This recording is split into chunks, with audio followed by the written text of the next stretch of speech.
Hello दोस्तों और स्वागत है आपका टोटल प्रेप यूपीएससी चैनल में, जिसमें राइट नाउ आप देख रहे हैं आज 21 अगस्त की एक बहुत ही इंपॉर्टेंट करंट अफेयर से रिलेटेड न्यूज़, जो कि एग्जाम में आने के लिए बहुत ज़्यादा इंपॉर्टेंट है। इन डेप्थ हम इस न्यूज़ के अंदर में घुसेंगे और सारे इंपॉर्टेंट एमसीक्यू वर्दी पॉइंट्स को हम इसमें पढ़ते चलेंगे। इसके पहले कि हम न्यूज़ में घुसें, प्लीज़ मेरे चैनल को सब्सक्राइब करिए, मेरी वीडियो को लाइक करिए, अपने फ्रेंड्स के साथ शेयर करिए। और दोस्तों, इस वीडियो के डिस्क्रिप्शन में आप जाके देखिए आज की और जो दूसरी इंपॉर्टेंट करंट अफेयर्स की वीडियोज़ मैंने अपलोड की हैं। आज मैं टोटल 4 वीडियोज़ अपलोड कर रहा हूँ, उनके लिंक्स आपको मिल जाएंगे। अगर आप प्लेलिस्ट के थ्रू देख रहे हैं, मैं रोज की करंट अफेयर्स की प्लेलिस्ट भी बना के डालता हूं, आप प्लेलिस्ट जाके सर्च कर सकते हैं।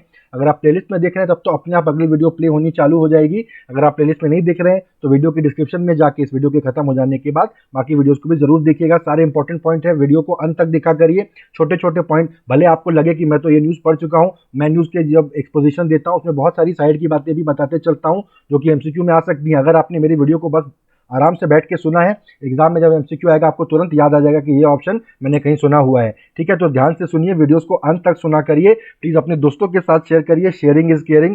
दोस्तों को मेरे प्लेटफॉर्म पे लेके आइए ताकि हम लोग की कम्युनिटी एक रोबस्ट कम्युनिटी बने। प्लीज मुझे फीडबैक दीजिए, आपको क्या अच्छा लग रहा है और किस तरह की वीडियोज आप मेरे चैनल पर देखना पसंद करेंगे। ठीक है, और ज्यादा बात नहीं करते हैं, न्यूज के अंदर चलते हैं। देखिए हुआ क्या है। Unemployment allowance eligibility criteria under ESIC has been relaxed, workers can claim 50% of average wage.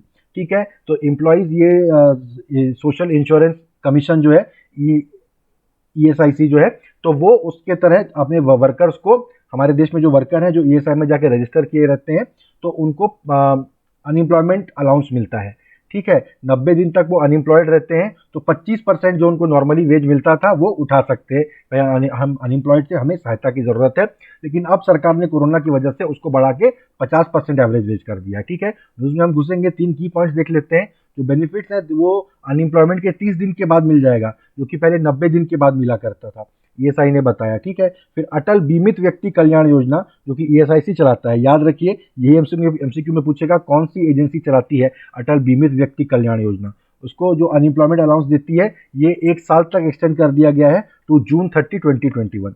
ठीक है, फिर ये जो स्कीम थी ये भारत सरकार ने पहले लॉन्च की थी जब अभी कोरोना से संबंधित लॉकडाउन हुआ था। अब इसको 1 साल तक के लिए आगे बढ़ा दिया गया है। ये ओरिजिनल एलिजिबिलिटी कंडीशंस के साथ जनवरी 1 2021 से जून तक लागू थी। अब इसको जून 30 2021 तक बढ़ा दिया गया है। ठीक है, कुल मिला के बात आपको समझ में आ रही है। अनएम्प्लॉयमेंट, बेरोजगारी भत्ता उन्हें मिलेगा, मजदूर वगैरह बेरोजगार हैं, उन्हें काम नहीं मिल रहा है, फैक्ट्रियां वगैरह बंद हैं, तो उनकी जितनी नॉर्मल वेजेस थी उसका 25% वो पहले उठा सकते थे, अब वो नॉर्मल वेजेस का 50% उठा सकते हैं। ठीक है, 90 दिन का अनएम्प्लॉयमेंट, आपको जितना सैलरी मिलता था उसका 50% आपको बेरोजगारी भत्ता के तौर पर मिल जाएगा। ठीक है, देखिए बेनिफिट जो है वो would be payable 30 days after unemployment. पहले 90 दिन के बाद मिलता था, मतलब आप 3 महीना काम खोज लो भाई, नहीं मिले उसके बाद अनएम्प्लॉयमेंट बेरोजगारी भत्ता मांगने आना। अभी लेकिन परिस्थितियां ऐसी हैं कि 30 दिन के अंदर ही हम आपको दे देंगे, ऐसा बोला गया है। ये labour and employment minister Santosh Kumar Gangwar है। किसी एग्जाम में, किसी स्टेट पीएससी में पूछा जा सकता है ये लेबर एंड एम्प्लॉयमेंट मिनिस्टर कौन है। यूपीएससी में जनरली पूछता नहीं है। अटल बीमित व्यक्ति कल्याण योजना, अगर आपको थोड़ा भी समय है तो बिल्कुल इसको गूगल करके पढ़ लीजिए, इसके बारे में न्यूज में आ चुका, जरूर पूछा जा सकता है। ईएसआईसी चलाती है, अनएम्प्लॉयमेंट अलाउंस इसी से मिलता है, ये 1 साल तक बढ़ा दिया गया है। ये स्कीम जो है जून 30 2021 तक अब चलती रहेगी। ईएसआईसी ने direct submission of claims by the workers भी अब अलाउ कर दिया है। पेमेंट शैल बी मेड, पहले लास्ट इंप्लॉयर की तरफ से जाके फॉरवर्ड होता था, जहां आप काम करते हैं वो लिख के दे कि हाँ भाई ये काम नहीं कर रहा है और इस तारीख से इसको पगार नहीं दी गई है, तो वो जाके जब लिखेगा तब आपको पैसा मिलेगा अनएम्प्लॉयमेंट का, ये होता था। और मैं पूरा श्योर हूं कि अधिकतर एम्प्लॉयर ये लिखने का पैसा लेते होंगे। अगर आप थोड़ा बहुत भी इंडिया के बारे में जानते हैं, रियल लाइफ के बारे में आपको थोड़ा बहुत भी पता है, तो गारंटी के साथ कोई भी इंप्लॉयर फ्री में किसी को लिख के नहीं देता होगा कि हाँ तू ये कागज जमा करके बेरोजगारी भत्ता ले लेना। ठीक है, और वो कागज जहां जमा होता होगा उसको जमा लेने वाला अधिकारी भी या क्लर्क जो भी बैठता होगा वो भी कुछ हिस्सा मार लेता होगा इसमें। ठीक है, बहुत संभावना है कि 30 दिन के वेज का 25% जो आपको 1500 रुपए मिल रहा होगा उसका 1/3 500 भी आपको यहाँ वहां घूस में देना पड़ जाता होगा, 1000 रुपए आपकी जेब में आता होगा। अब देखिए पेमेंट जो है सीधा बैंक अकाउंट में आ जाएगा, ये हो जाएगा तो यहाँ वहां जो घूस खिलाता था आदमी बेचारा मजदूर उससे बच जाएगा।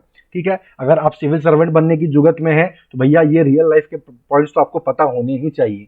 ठीक है, और इन्हीं स्थितियों को सुधारने के का ही तो आपके मन में एक जो एम है, इसके लिए आप इस तरह के सिविल सर्विस की तरफ आप जा रहे हैं। तो ये बिल्कुल हर तरफ जब भी आप पढ़े, कोई न्यूज़ पढ़े और इंटरव्यू में इसी तरह के साइड के पॉइंट आपसे पूछ लिए जाएंगे सीधा। जो अगर आप कोई भी इंटरव्यू से रिलेटेड यूट्यूब का वीडियो देखोगे तो जो आपने रटा है वो आपसे नहीं पूछा जाएगा इंटरव्यू में, वो तो आपसे टेस्ट कर लिया रिटर्न में, है ना।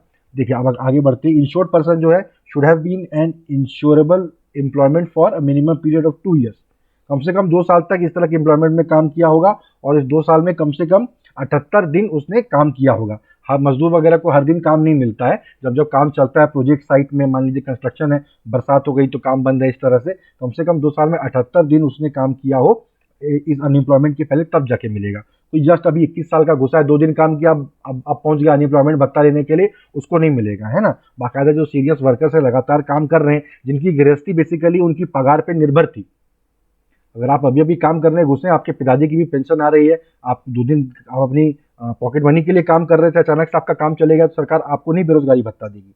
जिनकी जीविका चल रही थी उनकी पगार से उनको जाके बेरोजगारी भत्ता दिया जाएगा। बहुत सारे इंडस्ट्री ग्रुप्स ने पहले ही सरकार को पिटीशन किया था कि ईएसआई के पास 73,000 करोड़ रुपया पड़ा हुआ है, तो जो वर्कर को सैलरी उसमें से थोड़ा आधा तो दे दो। सरकार ने बोला था कि भाई वर्करों को काम बंद है तो सैलरी बंद मत करो। इंडस्ट्री वाले कह रहे थे अपनी जेब से क्यों दे, आपके पास जो 73,000 करोड़ पड़े हैं जो वर्करों ने ही कॉन्ट्रीब्यूट किए होंगे, है ना, तो वो उसमें से निकालो कुछ, थोड़ी अपनी जेब ढीली करो, इस तरह से उन्होंने बोला। तो गवर्नमेंट ने बोला था कि ये इसके फेवर में नहीं है। It already provide for employees to withdraw. वो तो बेसिक सस्टेनेंस अमाउंट अपने कॉर्पस से जो जॉब चली गई तो विड्रॉ कर ही सकते हैं, उसके जरिए हम उनको पगार क्यों दें। बेसिकली तुम्हारा काम है पगार देना, तुम पगार दो, तुम्हारे बेसिस, तुम्हारे लिए पगार हम क्यों दें, ऐसा सरकार ने बोला था। सरकार ने अब इसके लिए जो एलिजिबिलिटी क्राइटेरिया है, यानी किस बेसिस पे आप अपने ईएसआईसी के पैसे से खाते से आप अपना पैसा निकाल सकते हैं, उसकी भी कुछ क्राइटेरिया रहती है, उसको भी थोड़ा रिलैक्स कर दिया ताकि ज़्यादा मजदूर जो है इससे पैसा निकाल सकें।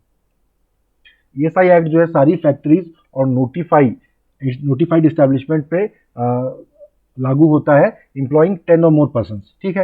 It is applicable on employees drawing wages up to 21,000 per month, ₹25,000 for person with disabilities. अगर 21,000 पर मंथ के ऊपर आप कमाते हैं, सरकार बोल रही है मजदूर वाली कैटेगरी में आप नहीं आ रहे भैया, तो मजदूर वाला के जो आपको जितना बेनिफिट है वो आप मत लीजिए। जुलाई 2019 में जो contribution rate under ESI act था वो 6.5% से घटा के 4% कर दिया गया था। बेसिकली आपकी पगार से 6.5% काट लिया जाता है ईएसआई में। तो 72,000 करोड़ हमने देखा था वो यही मजदूरों का काटा हुआ पैसा था।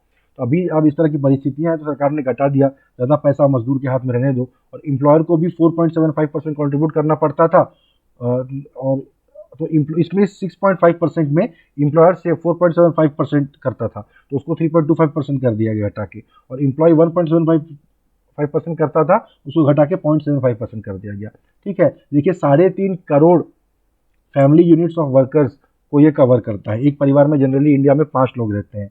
प्लानिंग कमीशन का यही मानना है, जो इंडिया का एवरेज हाउस होल्ड साइज है 5 लोगों का है। 3.5 करोड़ का आप समझिए 17.5 करोड़ लोगों को इस ईएसआई वाले चीज़ से बेनिफिट होता है, ठीक है, एम्प्लॉय स्टेट इंश्योरेंस से।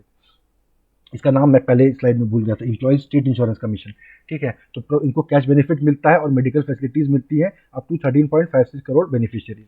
ईएसआई को आप गूगल सर्च करके इससे रिलेटेड न्यूज़ को थोड़ा सा पढ़ लीजिए। एक और चीज़ यहाँ पर कुछ नए, और कोरोना से पहले भी कुछ नए अनाउंसमेंट हुए थे। गवर्नमेंट स्कीम वाला जब हम करेंगे तो बहुत जल्द करेंगे पीटी 365 का वीडियो, तो उसमें मैं इनके ऊपर डिटेल में बात करूंगा।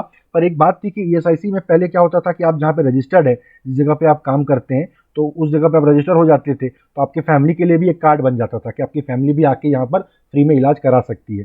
पर आपका परिवार मान लीजिए बिहार के गाँव में रहता है, वो वहाँ बीमार पड़ेगा, तो आप यहाँ बॉम्बे में काम करते हैं, मुंबई में काम करते हैं, आप कैसे उनको इलाज के लिए ला पाएंगे। तो ये भी अलाउ किया गया था कि 2 अस्पतालों में आप जाके रजिस्टर कर सकते हैं, एक जहां आप काम करते हैं, दूसरा जहां आपका परिवार रहता है। तो ये और भी इस तरह के कुछ चेंजेस किए गए थे, मुझे हल्का हल्का याद आ रहा है, वो आप पढ़ के रखिए। वो जरूर आपसे मजदूरों से संबंधित, किसानों से संबंधित, कोरोना से संबंधित, इंडिया चाइना बॉर्डर से संबंधित क्वेश्चन जरूर से जरूर आपसे पूछे जाएंगे।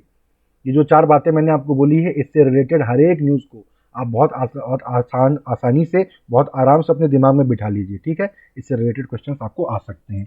इस न्यूज़ में जो है ये कंट्रीब्यूशन का कितना परसेंटेज हुआ करता था, उसको घटा के देखिए इतना कर दिया गया। ये आपसे अगर एक टफ क्वेश्चन पूछना हो तो बिल्कुल ऐसा पूछा जा सकता है। बाकी लेबर एक्ट वगैरह जितने भी होते हैं वो ऐसे ही होते हैं कि अगर बिना मशीन के काम कर रहे हैं तो 20 लोगों को जहाँ काम कर रहे हैं वहाँ फैक्ट्री बोला जाता है, और अगर मशीन के साथ काम कर रहे हैं तो जहाँ 10 लोग काम कर रहे हैं उसको फैक्ट्री बोला जाता है। लेकिन इसमें अलग मामला है, इसमें ईएसआई एक्ट में 10 या उससे ज़्यादा लोग जहां काम कर रहे हैं उन्हीं पर ये लागू हो जाता है, और 21,000 रुपये पर मंथ तक जिनकी पगार है उनको ये अपने दायरे में लेके आता है। ये आंकड़े बहुत इंपॉर्टेंट हैं, आपसे एमसीक्यू में पूछे जा सकते हैं।